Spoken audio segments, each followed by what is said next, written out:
Subscribe to my channel.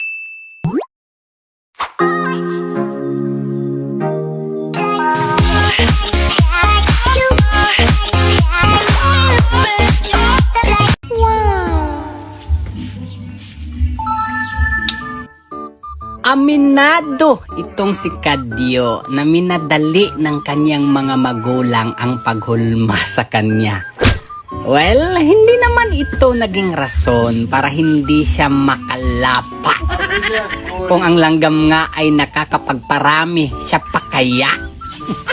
Nalagay sa isang napakahirap na sitwasyon itong isang kamata natin.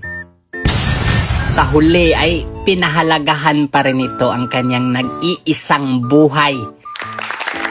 Pero itong isa ay dahan-dahan pa ring sumugal sa kapahamakan na yan. Akalain mo? Nakakabilib ang lakas ng kanyang loob. Kung pagmasdan mo ang kanyang mga kamay ay waring ayaw na nitong humiwalay. Nainip na nga itong isa. Gusto na rin umextra. Pero habang may tugtog ay nakapagdesisyon ng di bumitaw nitong si Utog. Bago pala natin to idiin sa dulo, pa-like, share, follow naman ng page mga kamata. Okay? Let's do this! Ginagawa mo? Pagkakataon na sana ni Uncle na maging matulungin sa kapwa. Pero wala siyang ginawa. Nasa tapat mo na!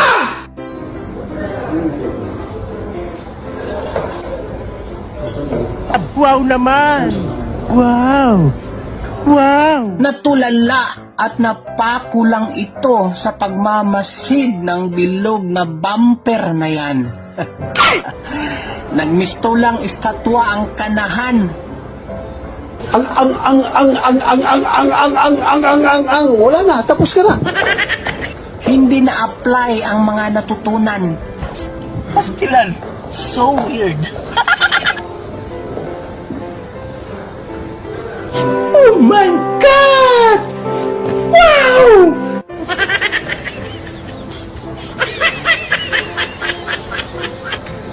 Ayun, nakaalis na. Bye-bye. Naghintay ka ba? Wala na. Naku po, sana'y mabigyan pa ng sapat na lakas ang mga kaugatan para mangibabaw sa bawat hakbang. Ayaw po Careful lang yun, tatang.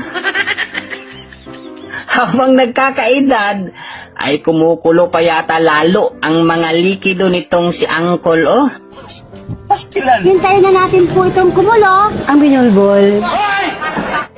Opisyal na yung tinutukan mo, kamata. Ay, yari. At teka, parang gusto pa naman ni auntie na mag-undercover ba?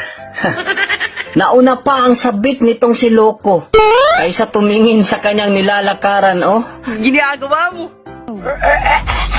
Hindi na rin mapigil-pigil nitong isa ang kanyang sarili. Ngayon lang ata nito nakita sa malapitan ang hiwaga ng mga babae. Subscribe to my channel.